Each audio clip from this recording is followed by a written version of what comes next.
sampai dengan 6. Tetapi orang-orang mati yang lain tidak bangkit sebelum berakhir masa yang 1000 tahun itu. Inilah kebangkitan pertama. Berbahagia dan kuduslah ia yang mendapat bagian dalam kebangkitan pertama itu.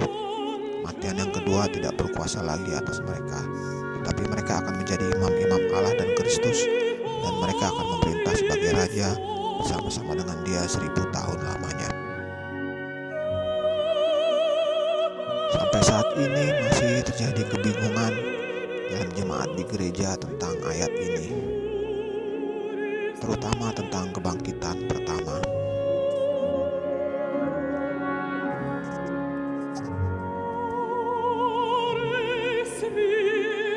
Namun dari ayat tersebut kita bisa membaca mengenai kerajaan 1000 tahun.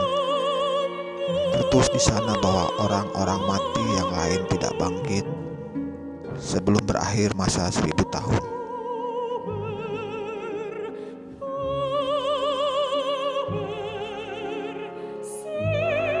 Kami sudah membahas bahwa kerajaan 1000 tahun adalah kerajaan Allah yang disebut Yesus di dalam semua perumpamaannya.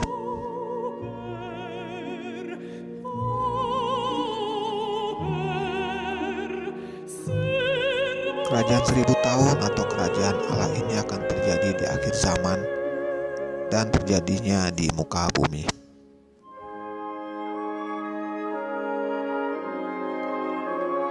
Sebelum lanjut, kita baiknya juga membaca ayat sebelumnya dari Wahyu 20 ayat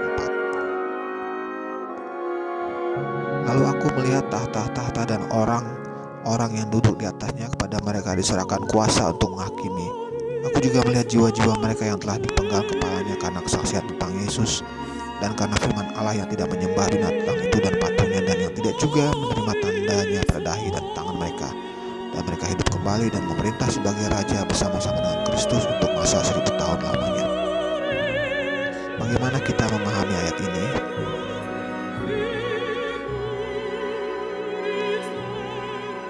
Dalam kerajaan Allah yang terjadi di bumi, kita tahu bahwa manusia yang masih hidup telah dikenakan sesuatu yang tidak binasa, yaitu Roh Allah, sehingga manusia tidak akan binasa. Sementara manusia yang percaya kepada Yesus dan menerima semua pengajarannya dan melakukannya akan hidup bahagia di muka bumi.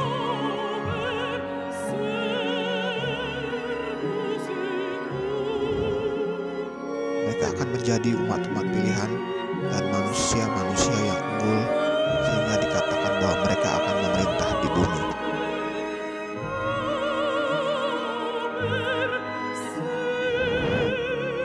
Namun tidak semua manusia menerima roh ini, sehingga meskipun mereka sudah mengenakan apa yang tidak binasa, mereka tetap tidak percaya dan melakukan hal-hal jahat dan mentang Allah dan Roh Kudus yang sudah mereka sadari diam di dalam tubuh mereka.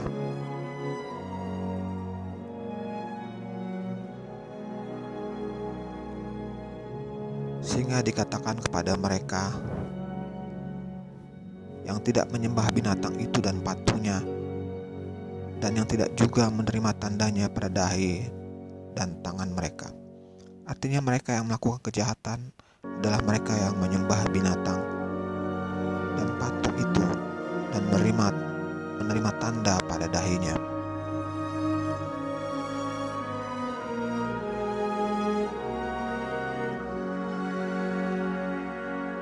Sehingga mereka akan mengalami sebuah penderitaan yang luar biasa, karena mereka menolak roh Allah yang ada di tubuh mereka sendiri.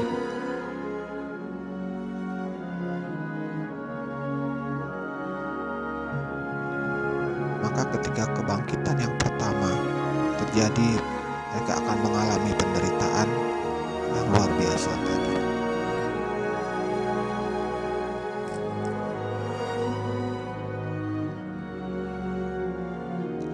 Karena kebangkitan pertama ini adalah kebangkitan yang terjadi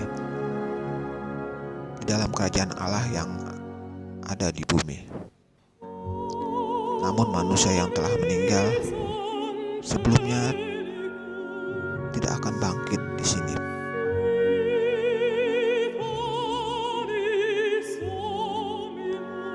Yang dimaksud bangkit di sini adalah lahir baru dan menerima Roh Kudus yang menghidupkan.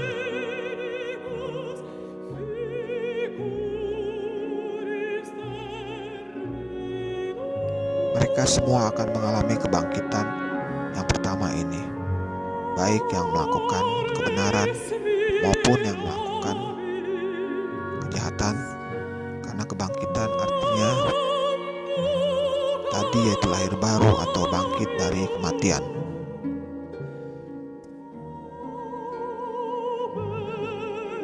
Selama kita hidup di dunia, kita masih hidup dalam kematian, karena hidup kita masih kena kutuk dosa, dan upah dosa adalah kematian.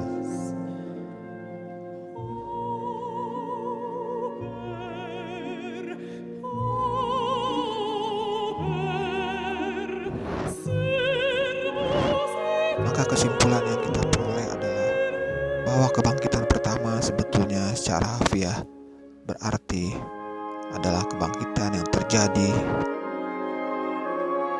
ketika manusia masih hidup di dunia di dalam kerajaan Allah yang terjadi di bumi.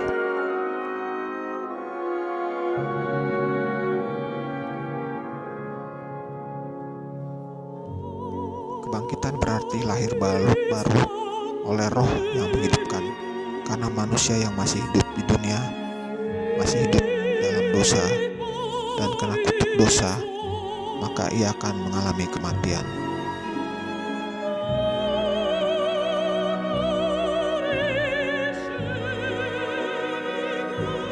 Maka semua manusia yang masih hidup di dunia akan mengalami kebangkitan yang pertama ini ketika mereka menerima Roh ini, tidak peduli ia melakukan kejahatan ataupun kebenaran.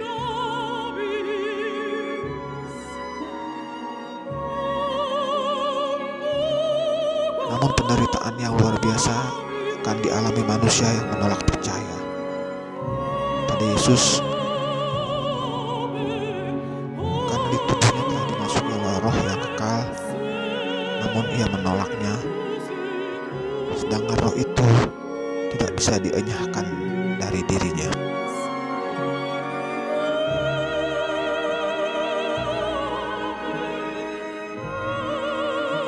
Maka yang terjadi adalah penderitaan yang kekal tentunya, karena ia sudah tidak bisa mati lagi karena adanya Roh yang hidup kekal itu pada dirinya.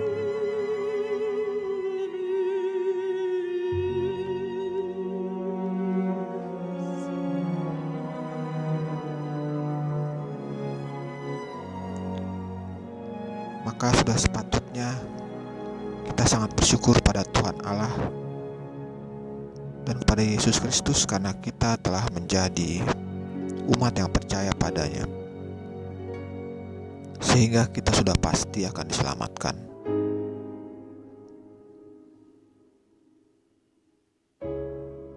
Namun jangan lengah dan terus berbuah kebenaran, karena lawanmu si iblis terus berjalan berkeliling mencari orang yang dapat ditelannya.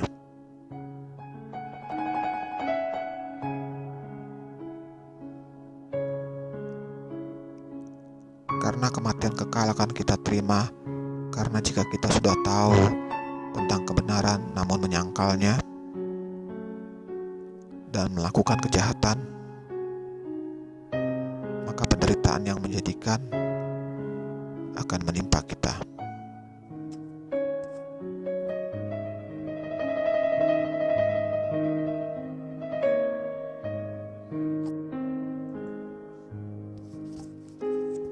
Karena Kristus telah mengajarkan dan bisa kita ketahui di semua perumpamaannya, bahwa jika kita menerima dan mendengar firman Tuhan namun tidak melakukannya, menyimpannya atau bahkan kita curangi, maka hukuman Allah juga akan berlaku bagi orang percaya.